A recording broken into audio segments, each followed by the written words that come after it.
Oriental high school Mirzapur અમદાવાદની YouTube ચેનલમાં આપ સૌનું હાર્દિક સ્વાગત છે. શાળાના વિદ્યાર્થીઓને વિનંતી કે ચેનલને સબસ્ક્રાઇબ કરો, વિડીયોને લાઈક કરો અને શેર કરો.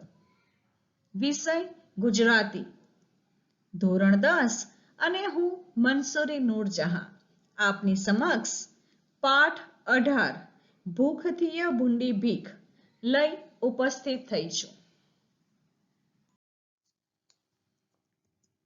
પાઠ 18 ભૂખથી ભૂંડી ભીખ.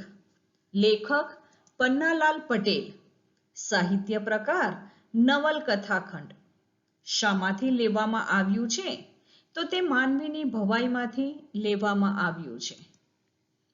પન્નાલાલ નાનાલાલ પટેલનો જન્મ માંડલી, હાલ રાજસ્થાનમાં આવેલા ગામમાં થયો હતો.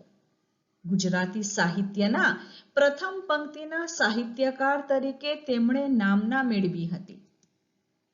વડામણા, મળેલા જીવ, માનવીની ભવાઈ વગેરે તેમની નોંધપાત્ર નવલકથાઓ છે.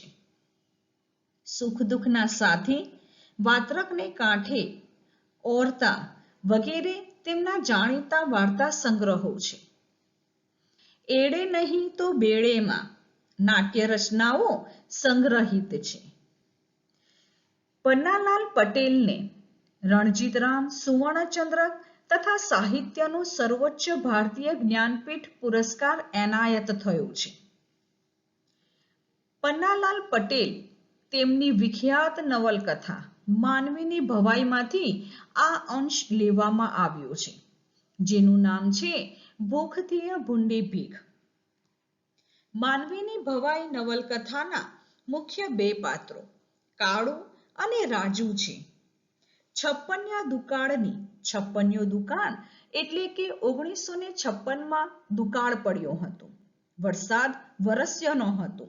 તે સમયની કારમી પરિસ્થિતિમાં ટકવા દેગડિયા આવ્યા છે. દેગડિયા એ ગામનું નામ છે. જાતિએ ખેડૂત કાળુ સ્વમાની અને ટેકીલો છે. પોતાની જિંદગીમાં એણે કોઈની આગળ હાથ લંબાવ્યો નથી, પણ આ દુકાળે તો કાળુના સ્વમાન અને ગુમાન અને આત્માને જાણે તહસ નહસ કરી નાખ્યો છે. ભૂખના લીધે એની આંખો ઊંડી ઉતરી ગઈ છે. ભીખ માંગવી એ તેનો સ્વભાવમાં નથી. આ પરિસ્થિતિમાં દેગડિયા મહાજને પોતાના કોઠારમાંથી ગામના સૌને ધાન આપવાનું શરૂ કર્યું હતું. પણ કાળુને તો એ ધાન લેવું પસંદ નથી.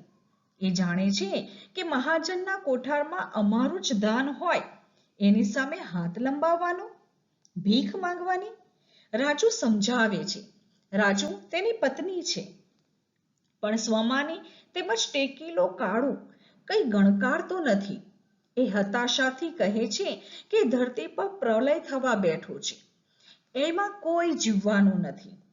ભીખ માટે કતારમાં ઉભેલા અર્ધનગ્ન હાડપિંજર સમા લોકોને જોઈ તેનું હૃદય કંપી ઉઠે છે. દોડ પાસે ખીચડી માટે હાથ લંબાવવાનો. ધિક્કાર છે આ અવતારને, ધિક્કાર છે આ જીવવું. સ્વમાની કાળુને સુંદરજી શેઠ એક ઉપાય સૂચવતા ઓટલા ઉપર ઝાડુ ફેરવવાનું તેમજ મુખિયાજીના ગાદી તકિયા પાથરવાનું કામ સોંપે છે, જેથી મફતમાં અનાજ લીધું નથી એટલો સંતોષ રહે. આથી સુંદરજી શેઠ પર એને માન થયું અને પોતાના વિચારો એને બાલિશ લાગ્યા. એણે દોડ પાસે ખીચડી પોતાના ધોતિયાના છેડે લીધી તો ખરી, પણ ફરી એનું સ્વમાન જાગી ઉઠ્યું. એને થયું આ તો બાવાના બે બગડ્યા જેવો ખેલ થયો. ટેક પણ ન રહી અને મરવા જેવું થયું. એને સતત લાગે છે કે એમનું નસીબ જ કાણું છે અને ખોબય કાણો છે. આમ કાળુની વેદના તેની વાણી અને વર્તનમાં સતત ટપકતી રહે છે. ચિત્તભ્રમ થતા એ આખો દિવસ લવારો કર્યા કરે છે. એણે સાચું જ કહ્યું છે કે ભૂખ ભૂંડી નથી, પણ ભૂખથી ભૂંડી ભીખ છે. લેખકે અંતમાં ભલભલાના હૃદયને કંપાવી મૂકે તેવી કાળુની મન સ્થિતિ વ્યક્ત કરતા સાચું જ કહ્યું છે. નથી વેઠાતા રામ, ભૂખોય નથી વેઠાતી અને આ ભીખોય. માટે ઝીંકવા માળ. આ મકાનનો ઓટલો ચડતા ખુદ કાળુ જ ઝીંકાઈ પડ્યો. અને પછી તો એ તો ગરમ વિચારોના લીધે, ભૂખના મારીએ, ગમે તે કારણ હોય. અને આ રીતે સમગ્ર પાઠમાં પન્નાલાલ પટેલે માનવીની ભવાઈમાંથી આ જે અંશ લીધો છે, જેનો મુખ્ય હેતુ ભૂખ કરતાં પણ વધારે જો કોઈ ખરાબ વસ્તુ હોય તો તે ભીખ છે, જે માનવીના આત્માને હણી નાખતો હોય છે. તો ચાલો વિદ્યાર્થી મિત્રો, આપણે પ્રકરણ 18 ભૂખથી ભૂંડી ભીખ ચલચિત્રોના માધ્યમ દ્વારા માણવાનો પ્રયત્ન કરીશું. 12 માસનો ગયેલો મેહ જેઠના પાછલા 15માં તો જરૂર આવશે. પણ કોણ જાણે કે મેઘરાજા તો ઊંઘી ગયા, કે પછી એમને પાણી ખૂટ્યા, કે વળતી વખતે એ વાટો લાંબી પડી. ધરતી પર મોતનો વરસાદ વરસી રહ્યો. વનમાં ને ખેતરોમાં, બજારમાં ને શેરીઓમાં, જ્યાં જુઓ ત્યાં માનવીના મળદા જ મળદા. ક્યાં બાળવા ને ક્યાં દાટવા. પછી કાણ, સૂતક ને સરાવવાની તો વાત જ ક્યાં રહી. પાછળ રહેલા તો સંબંધીને આગળ કર્યાની રાહત અનુભવતા હતા. ખુશ થતા હતા, ગણવા રહ્યા. ન દેખવા ન દાજવા. પાછલા 15માં એટલે મહિનાના અંતિમ 15 દિવસોમાં. કાણ એટલે મરણ પાછળ રોવું તે. સૂતક એટલે મરણ પ્રસંગે પાળવામાં આવતી આભડછેડ. અને સરાવવું એટલે શ્રાદ્ધ કરવું. અરે કાળુ સરખાને તો અદેખાઈ જ આવતી હતી. રણછોડભાઈને શંકરદા છૂટ્યા આ દુઃખમાંથી, ભૂખમાંથી. અરે રે, એ તો અમર્યા થઈ ગયા ને રહ્યા પણ. કોણ જાણે ક્યાં લગી કરમમાં આ ભૂખે ટળવળવાનું હશે. પેલું અનાજે ખૂટ્યું ને વાણિયાને ત્યાંથી બીજું નહીં માંગુ શેઠ કરીને આણેલા 2 મણ કોદરાય, જેમાં અડધો તો કચરો ને તે પાછા મેણા. ધોઈ ધોઈને દમ નીકળી જાય એવા. એ રાજુ, કાકાજી, સાસુ, સાસુના 3 છોકરા, ભલી ને પોતે, આમ 8 માણસોને કેટલા દિવસ ચાલે? કોદરી એટલે એક અનાજ. અલબત્ત એક તરફ અનાજ ઘટતું ગયું તો બીજી બાજુ સાસુ મુઆ ને કાકોજી નાનકડી ભત્રીજીને આગળ કરી ચાલતા થયા. કાળુ એક બાજુ ખુશ થતો તો બીજી બાજુ દુખી એટલો જ થયો. આ વગર કામના જીવે છે ને કામના મરી જાય છે. અષાઢના આભલા ચોખ્ખા ચટ. ઢોર ઢાખર ને માનવી વિનાના પાધર પર પેલા ખેતરો જોઈ લ્યો. દૂર દૂરની ક્ષિતિજો સુધી વાદળાનું નામ નિશાન ન હતું. જ્યારે તાપ તો, અરે વૈશાખ જેઠના તડકાએ આ અષાઢિયા તાપ આગળ તરણા તોલે હતા. પાદર એટલે પાદર અથવા ગામની બહારનું મેદાન. અષાઢના આભલા ચોખ્ખા ચટ. સામાન્ય રીતે અષાઢ મહિનામાં આકાશ વાદળોથી ઘેરાયેલું હોય. વીજળીના કડાકા અને પવનના સુસવાટા જોવા મળે. પણ અહીં પરિસ્થિતિ ઉલટી હતી. અષાઢમાં ધરતી પર લીલું ધાન ઉગી નીકળ્યું હોય, પણ અહીં ભયંકર દુકાળના ડાકલા વાગી રહ્યા હતા. અનાજના ઢગલાને સ્થાને લાશોના ઢગલા હતા. દફન, કાણ કે સૂતક જેવી ક્રિયાઓ પણ થતી નહોતી. માણસોના આવા હાલ હોય, પંખીઓની દશા કેવી હશે? ઉનાળાના તડકા કરતા ક્યાંય વટી જાય એવો અષાઢનો તડકો હતો. પણ આ તરફ ડેગડિયાનું મહાજને વિચારમાં પડી ગયું.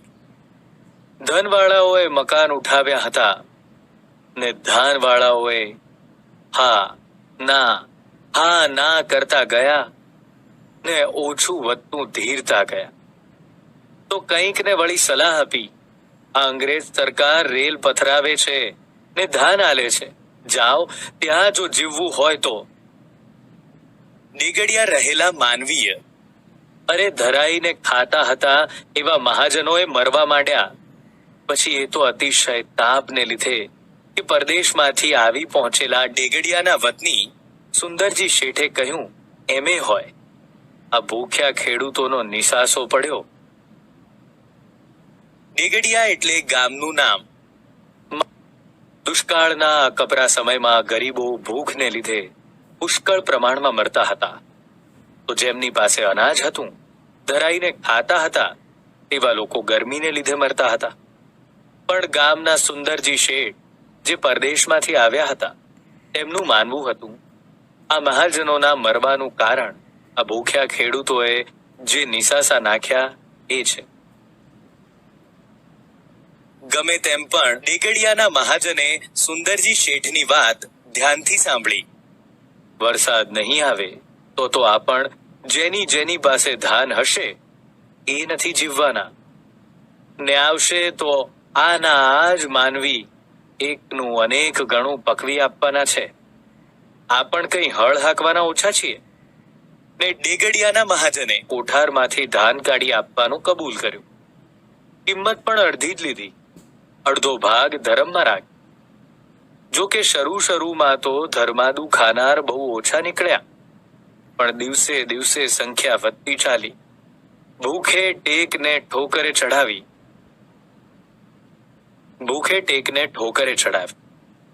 જેને જીવ છે એને જમવું પડે. માણસની એ પ્રકૃતિ છે. ભોજન વગર તે જીવી ન શકે. આ દુષ્કાળમાં ઘણા એવા પણ માણસો હતા જે ધર્માદામાં અપાતા અનાજને ભીખ ગણાવતા. એવા પણ ખેડૂતો હતા જેઓ માનતા કે આ ધર્માદામાં અપાતું અનાજ અમારું જ છે, અમારું હોય અને એ લેવા પાછો હાથ લંબાવવાનો. ભલે મરી જઈએ પણ માંગવા નહીં જઈએ. ખેડૂતો આવી ટેક લઈને બેઠેલા હતા. પણ ભૂખ ક્યાં એ સમજે છે. તમામ ટેકને, બાધાને આખડીને, ધર્મશાસ્ત્રની મોટી મોટી વાતોને ભૂખે ઠોકરે ચડાવી હતી. અહીં ખાવું એ પ્રથમ ધર્મ બની ગયો હતો. નીંદ ન જાને તૂટી ખાટ, ભૂખ ન જાને જૂઠા ભાત. કાળુને રાજુએ વિનવ્યો, તમે તો કહેતા હતા ને કે આ કોઠારમાં આપણા ધાન છે. એ આપણા જ છે ને, તો પછી માજન આલે છે ને લેવું છે એમાં શરમ શાની? ગણે એને તો ખરી જ ને આપણા છે એટલે તો ઉલટાની વધારે શરમ. આપણા ધાન ને તોય આપણે હાથ ધરવાનો, ભીખ માંગવાની. લો હેડો, એવું બધું ગણ્યા વગર ઉઠો, નકર હું એ નથી જવાની. જવું તો જેને તમારા સોગન છે. આ બે છોકરાએ ભલે ભેગા મરી જતા. લોચો વળીને પડેલા કાળુને ઉઠે જ છૂટકો થયો. પણ એક શરતે, હું તારી સાથે આવું તે ભલે, બાકી હાથ તો નથી જ ધરવાનો. ન ધરતા તમારી વતી હું ધરીશ, પછી તો ખરું ને. મહાજન તળપત. કાળુ ખેડૂત છે. પોતે જ ઉગાડેલા અનાજ શેઠના કોઠારમાં પડ્યા છે. કાળુ પોતાના જ અનાજને બીજા પાસે માંગવામાં શરમ અનુભવે છે. તેને ભીખ સમજે છે. ઘણા લોકો ભૂખને શરણે થઈ ગયા છે અને ટેકને છોડી ધર્માદાનું અન્ન લેવા પહોંચી ગયા છે. પરંતુ કાળુ હજુ અડીખમ છે, અણનમ છે. કાળુ આ ભૂખ સામે ક્યાં સુધી ઝઝૂમી શકશે? અરે ગાંડી! કાળુની ઊંડી ઉતરી ગયેલી આંખોમાં બહાર નીકળી આવેલા જડબાના પેલા હાડકા ઉપર હાસ્ય જેવું કંઈક ફરી રહ્યું. બોલ્યો, આ દોઢ પાશેર ખીચડી જીવાડશે એમ તું માને છે? અરે બશેર આલે તોય મારું પેટ તો નથી ભરાવાનું. આગળ થતા ઉમેર્યું, ને તું એમ જાણે છે કે વરસાદ આવવાનો છે? આ તો પરથમીનો પલ્લો થવા બેઠો છે. ભૂંડી! નથી આપણ જીવવાના કે નથી જીવવાના મહાજને? ત્યાં શું કામ ભૂંડી? આ મરતી ઘડીએ કણબીના દીકરા પાસે હાથ ધરાવે છે. ના ના રાજુ, થી જ આવવાનો. ને એ થંભી ગયો. દૂર દેખાતી પેલી દરિદ્ર નારાયણોની લાંબી કતાર તરફ આંસુ વિહોણી રડતી આંખે તાકી રહ્યો. સ્ત્રી પુરુષોના એ અર્ધનગ્ન હાડપિંજરોમાં પટેલ હતા ને બ્રાહ્મણોય હતા. કોઈ કોઈ વાણિયામાં પણ હતા. જ્યારે ઠાકરડાની તો મોટી સંખ્યા હતી. ઘાંચી ને સિપાઈ હારમાં શેળભેળ હતા. પણ એ બધાયમાં ઝાઝો ભાગ તો હતો ખેડૂત જ ને. કાળુના પગ જાણે ચડાઈ ગયા. ભગવાનને જીવતો રાખવો હશે તો મોખાના છોડાએ જ. આ મરતી ઘડીએ કણબીના દીકરા પાસે હાથ ધરાવે છે. કાળુ કણબી છે, પટેલ છે, ખેડૂત છે. ખેડૂત અન્ન ઉગાવી જગતને આપતો હોવાથી જગતનો તાત ગણાય છે. પરંતુ ભયાનક દુષ્કાળમાં ખેડૂતો પાયમાલ થયા છે. ખાવાના સાસા છે, અન્ન નથી. મોત સામે ઊભું છે. આવી ઘડીમાં પણ જગતના તાતની ખુમારી અકબંધ છે. ખેડૂત તો આપે, માંગે નહીં. એવું માનતો કાળુ હાથ લંબાવવા તૈયાર નથી. નશો ચડાવતા મોખાના છોડની છાલ ખાઈને બેભાન થવા તૈયાર છે, પણ હાથ લાંબો કરવા, માંગવા તૈયાર નથી. પણ મારી સાથે તો ચાલો, કે મને તમારે ભૂખે મારી નાખવી છે. તમારા 2 શાળાઓનો વિચાર કરો. રાજુ કરગરતી હતી. મારે વાદે તમે શું કામ મરો? લે હેડ. અને વળી એણે પગ ઉપાડ્યો. પાસે જતા એણે ચારે બાજુ નજર ફેરવી. ઊંચા ઓટલા વાળી મંદિરની પરસાળમાં સુંદરજી શેઠ, આંખ મીચાઈ જાય એવા કપડા, સફેદ ધોતિયું અને અંગરખું, સોનેરી તલાવાળી રાતી પાઘડી ને ગળે દુપટ્ટો વગેરે પોશાકમાં શોભતા ગોળ તકિયાને અઢેલીને ગાદી પર બેઠા છે. બીજા મહાજનો પણ આસપાસ ગોઠવાયેલા છે. ટોટાદાર તમંચા સાથે એક તરફ ખુરશી ઢાળી ફોજદાર બેઠા છે, તો હવાલદાર પેલી કારતૂસી બંદૂક સાથે ચારે બાજુ નજર ફેરવતો તોલાટની બાજુમાં ગોઠવાયેલો છે. કેટલાક સિપાહી લાકડીઓ સાથે ફરી રહ્યા છે. આવનારાઓને છેલ્લે કાઢે છે, લેનારને ચેતવણી આપે છે. જો ભૂલ ચૂકે ફરીથી આવ્યો તો છાતીમાં ટોટો જ સમજી લેજે. રાજુને પેલા છેડે પહોંચાડવા જતા કાળુને આંખે એવા માણસો નજરે પડ્યા કે જેણે ફળામાંથી ઊંચકાય એટલા દાણા બ્રાહ્મણોને દાન કરેલા, તો વળી ઘરમાં ધાન નાખવાની એક વખત જગ્યા ન હતી એવા એમાં ઊભા. અરે નાની સરખી લૂંટફાટને શરમ માનનારો ને ભાઈનું દીધેલું ન લેનારોય કંગાળ બનીને હારમાં પડ્યો હતો. અરે રે, ભૂખ જ ભૂંડી છે નહીં? નકર વળી. કાળુની આંખો ભીની થઈ આવી. જ્યારે વિચાર તો અનેક ઉઠતા હતા. જેના ધણી આગળ દુનિયા આખી ભલભલા રાજા, મહારાજા અને શેઠિયાઓ હાથ ધરતા આવતા, એના ધણીને આજે હાથ ધરવાનો, ને તે 1.5 પા શેર ખીચડી માટે. ધીક પડ્યો એ અવતારને, ધીક પડ્યું એ જીવવું હોય. પણ આવા વિચાર વાળો એક કાળુ જ ન હતો. બીજાય કેટલાક હતા જે અહીં ડોકાયા ન હતા. શંકરદા ને રણછોડ જીવતા હોત તો એ બીજું ગમે તે કરત, પણ આમ હારે પડીને આખી દુનિયા દેખે એ રીતે હાથ તો ન જ લંબાવત. ભૂંડી છે નહીં? પેટ કરાવે વેટ એ કહેવત તમે સાંભળી જ હશે. પેટનો ખાડો પૂરવા માણસ દિવસ રાત દોડ્યા જ કરતો હોય છે. ભૂખ માણસ પશુ પંખી પાસે શું શું નથી કરાવતી. શેઠિયાઓ અને મોટા મહારાજાઓને જ્યારે અન્નની જરૂર પડતી ત્યારે ખેડૂત પાસે હાથ લંબાવતા. એ જ ખેડૂત આજે અન્ન લેવા હાથ લંબાવીને હાર બંધ ઊભા છે. ભૂખ જ ભૂંડી છે. પણ કાળુ જુદી માટીથી ઘડાયેલો હતો.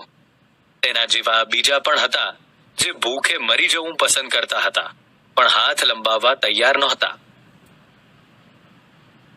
રાજુ તથા પેલા 2 છોકરાને લાઈનમાં ઊભા રાખ્યા ન રાખ્યા ને તરત જ કાળુ પાછો વળી ગયો.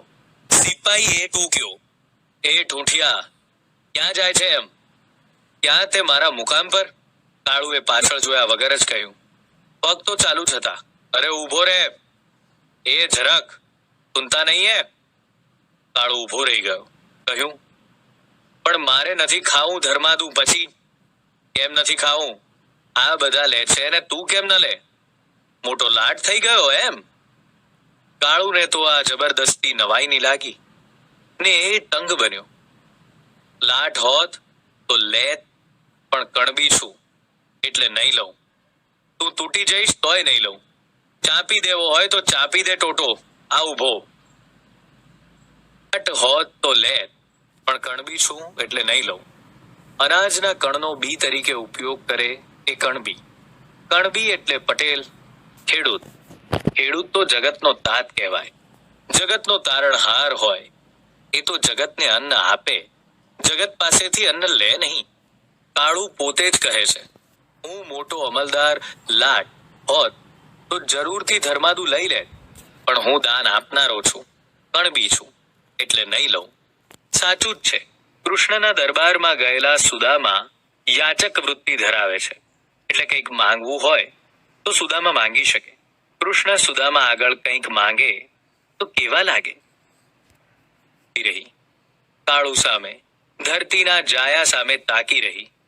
ખુદ પેલા ફોજદાર અને સુંદરજી શેઠે ઊંચી ડોક કરી ને સિપાહી કંઈ ગડદાપાટું કરે તે પહેલા તો એમણે એક મહાજનને મોકલી કાળુને પોતાની પાસે બોલાવ્યો અને પૂછ્યું, કેમ ભાઈ પટેલ, તું આ પેટીયું નથી લેતો? કાળુ શું જવાબ આપે? ને આપે તોય એના મનથી તો ખાતરી હતી કે આ લોકો એના જવાબને, કણબીના દિલને નહીં સમજી શકે. સામે પડેલો આ ધાનનો ઢગલો અમારો એમ કહીશ તો ઉલટો ટોટો ચાપી દેશે ને વળશે કઈ નહીં. અરે વળે શું નહીં? જો આ બધા ધાનના ધણીઓ હાથ ધરવાને બદલે ઉગામે તો આ બંદૂકવાળાએ નાસવા માંડે ઊભી પૂછડીએ. પેટીયું એટલે પેટ પૂરતું અનાજ. અને કાંઈ શા વિચારમાં પડી ગયો છે ભાઈ? મને તું જવાબ તો આપ. સુંદરજી શેઠના શબ્દોમાં મીઠાશ હતી. હૈયાને સુવાળું સુવાળું લાગે એવું કંઈક ટપકતું હતું. ને તેથી જ તો કાળુની પેલી આગ ભરી આંખોમાંથી ટપ ટપ કરતા આંસુ જ ખરી પડ્યા. શું કહું શેઠ, છાતી સામે અમારા જ કમાયેલા આ ધાનના ઢગલા જોઈને અમારા કાળજા શું કહેતા? પણ હશે કહે તે પહેલા તો ડૂસકું નીકળી પડ્યું ને ધ્રુસકે ધ્રુસકે રડી ઉઠ્યો. આવડા મોટા શેઠ મહાજનોને ફોજદાર આગળ જઈ સવાલ જવાબ કરતા કાળુને જોઈ દૂર ઉભેલો નાનો બોલી ઉઠ્યો. કાળુને રડતો જોઈ આવો લાગ મળ્યો તો કે મળશે? ને ઘાંટો પાડી કહી નાખ્યું, હાથ નતો ધરવો ત્યારે હવે રોવા શું બેઠો છે? પણ આ શબ્દોએ સુંદરજી શેઠને જરાક ખાટા કરી મૂક્યા. અરે પેલા ફોજદારને દાદ ચડી, પણ નાના એટલા વળી સદભાગ્ય કે એને બોલતો એને દેખ્યો ન હતો ને ત્યાં વળી સુંદરજી શેઠ બોલતા થયા. હું જાણું છું જુવાન કે તને તારા જ ધાન માટે હાથ ધરતા શરમ આવે છે, પણ અમને સદાવ્રત ખોલતા એટલી જ શરમ આવે છે. સમસ્ત પૃથ્વીનું પાલન કરનારને અમે તે ક્યાં સુધી પાળવાના છીએ? આ તો મેઘરાજાને પાણી પહોંચાડવા જેવી વાત છે. શેઠે હાસ્ય કર્યું, પણ સાવ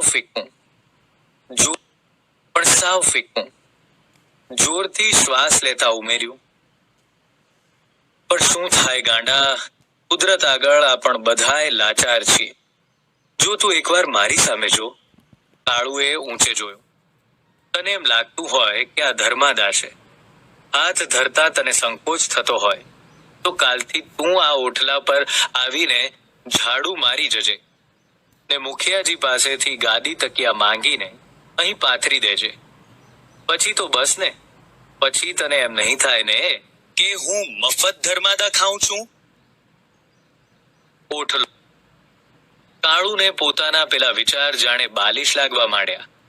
શેઠની મોટાઈને માથે ચઢાવી એ આંખ વાટે વંદી રહ્યો. મનમાં કહેતોય હતો, શેઠ હજો તો આવા મોટા ગજાના હજો.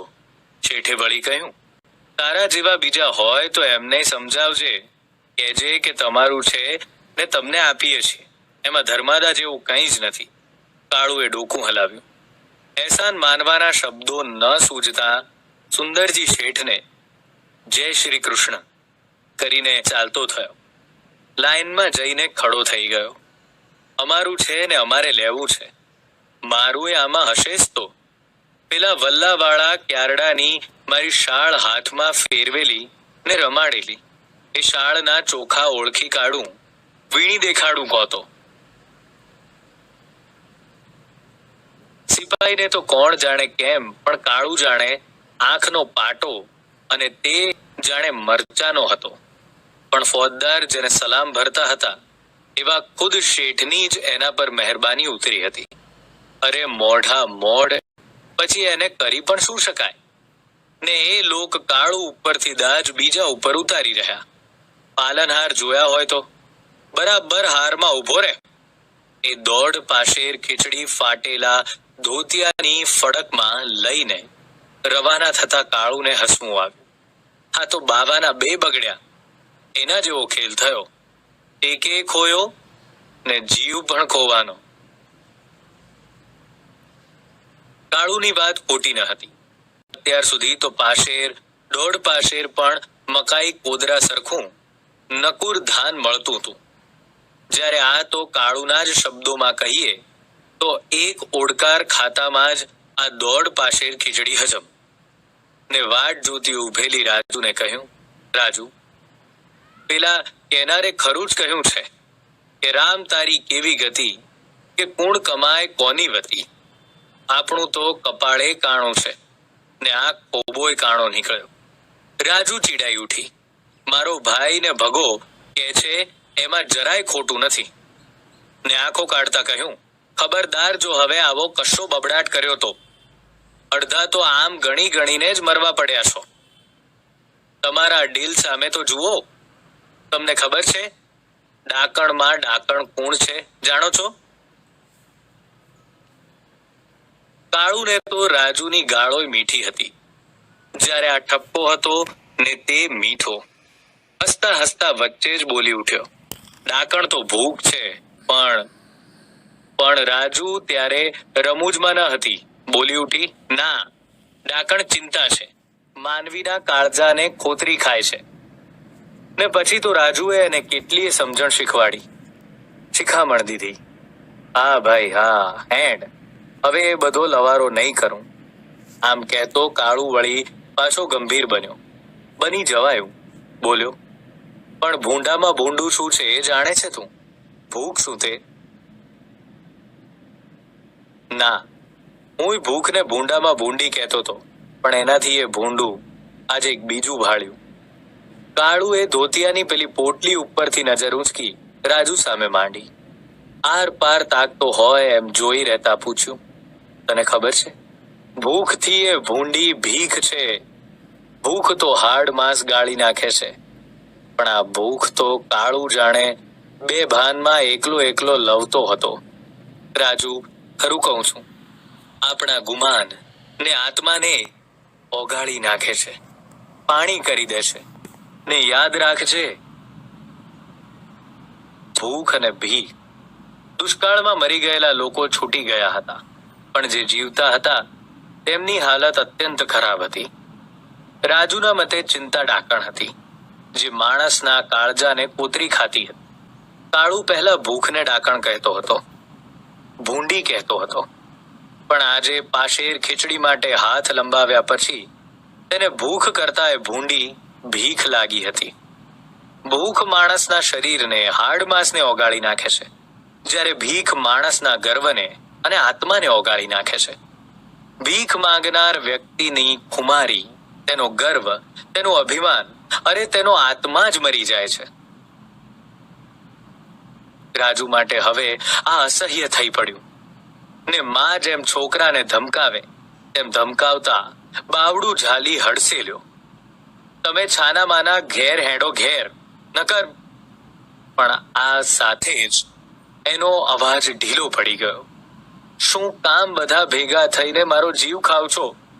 કહેતા પહેલા બે છોકરાને હડસેલ્યા. આના કરતા તો હું જ મરી ગઈ હોત તો. રાજુના કંટાળાએ કાળુને ભાનમાં આણ્યો. પછતાતો હોય તેમ લાચાર અવાજે કહ્યું, તારા સમ ખાઈને કહું છું રાજુ, હવેથી હું આવો કાંઈ લવારો કરું તો જેને ભગવાન પૂછે જો, તો હેડો છાના માના. ને કાળુ આજ્ઞાંકિત પુત્રની જેમ આગળ થઈ ગયો. પેલા બે છોકરા સાથે ચાલવા લાગ્યો. કાળુએ ન બોલવાના સોગન ખાધા હતા. બાકી એનું અંતર તો પાછા ફરતા ને શેરીઓમાં ભટકતા પોતાના બાંધવોની હાલત જોઈને બળે જ જતું હતું. કપડે લતે ને દેદારે તો બેહાલ હતા જ, ને તેમાં આજ વળી પેટિયા લીધા હતા, ભિખારીઓના ટોળા જ બરાબર. ને કાળુની આંખમાંથી ડબ ડબ કરતા આંસુ સરી પડ્યા. મનમાં કહી રહ્યો, અડધો અષાઢ ગયો તોય ન આવ્યો. ત્યારે હવે ખાંડણિયામાં માથું ને ધીમો કેમ રામ? આ દોઢ પાશેર ખીચડી વળી શું કામ? હવે તો ઝીંકવા જ માંડ. નથી વેઠાતા રામ, ભૂખોય નથી વેઠાતી ને આ ભીખોય, માટે ઝીંકવા જ માંડ. પણ મકાનનો ઓટલો ચડતા ખુદ કાળુ ઝીકાઈ પડ્યો. પછી એ તો ગરમ વિચારોને લીધે ભૂખનો માર્યો કે ગમે તે કારણે હોય.